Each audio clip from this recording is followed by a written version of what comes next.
তিনি গিবর কাহাম শাসিরামবাড়িনি কাইসা বাজার সভা বৈশাখে 18 লোকসভা নির্বাচনে ইস্ট কনস্টিটুয়েন্সি ক্যান্ডিডেট শ্রী মহারানী কৃতি সিং দেববর্মানি পরিপ্রেক্ষিতে এই সভার সভাপতি এবং উপস্থিত আমাদের এমডিসি দেবজিৎ ত্রিপুরা, উপস্থিত আমরা ত্রিপুরা মথা সেন্ট্রাল ওয়ার্কিং কমিটির অন্যতম সদস্য বরং রাজেশ্বর দেববর্মা,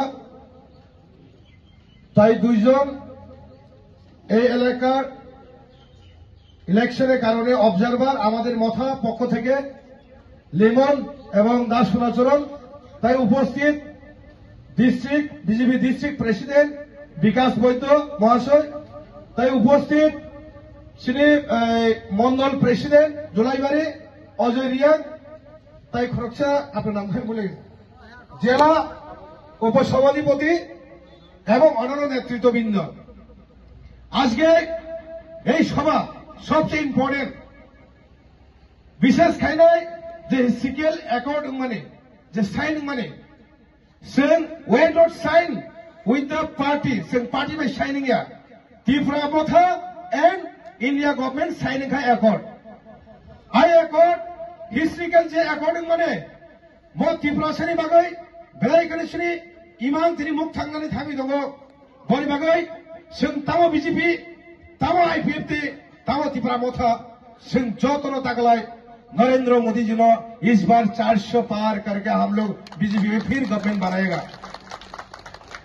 जों तावान सुधी 75 ইয়ার্স ত্রিপুরা সরকার যেভাবে ডিপ্রাইভ খাজাকা সেই স্বৈরাচারী পার্টি সিপিএম কংগ্রেস যে দালাল চিন্নি দালাল সিপিএম সেই কংগ্রেস স্বাধীনতা আন্দোলন হিসেবে যে ভারতবর্ষের যে বরত্ন যেভাবে দালাল খাই মানে সেই কংগ্রেস সিপিএম ন একটাও ভোট হয়েছেন শ্রী কৃতি সিং দেববর্মা শ্রী মহারানী जों বিপুল ভোটে কাপড়াইখাই রনের বাগै যতন जों দিनै সময় মাথা নাই যে থাসিং হয়েছিনি দেবজিৎ ছাগা যে এই অ্যাকর্ড আমাদের ত্রিপুরা মধ্যে এবং অমিত শাহজি বা ভারত সরকার বা গভর্নমেন্ট অফ ইন্ডিয়ার মধ্যে যে একটা স্বাক্ষর হিসেবে স্বাক্ষর হয়েছিল সেই স্বাক্ষরটা আপনারা এখানে বাঙালি ভাই মুসলিম ভাই সবাই আছে, আপনারা সবাই জানেন ত্রিপ্রাসাদের নিয়ে একটা রাজনীতি খেলা হয়েছিল 75 ইয়ার্স।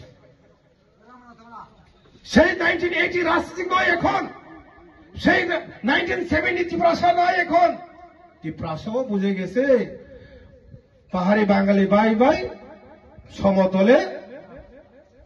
সমতলে ডেভেলপমেন্ট, গ্রামে গঞ্জে রাস্তাঘাট নাই। এটা হচ্ছে কমিউনিস্ট পার্টি ও মার্ক্সবাদী স্লোগান সেই মানিক সরকার এবং জিতেন চৌধুরী।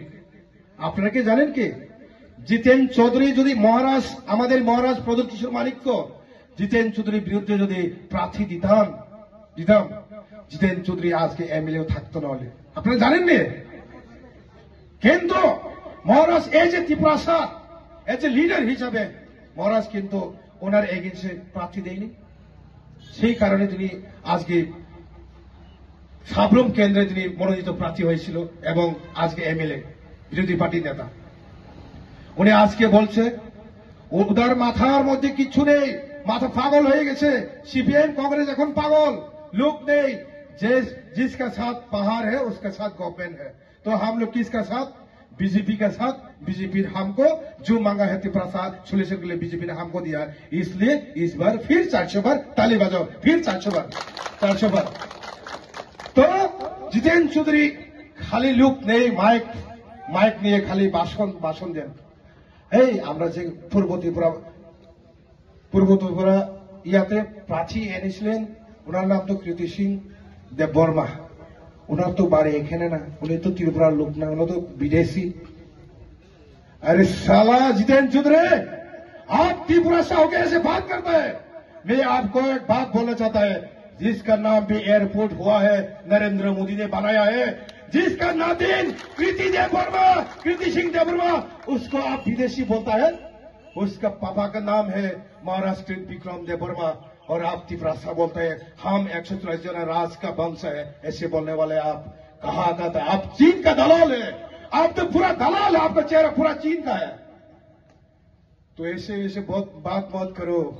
त्रिपुरा का 186 का जो हिस्ट्री अभी भी आप खुल के देखो गूगल में, तो हम लोग का जो कैंडिडेट को विदेशी बोलता है, आप चीन का दलाल है।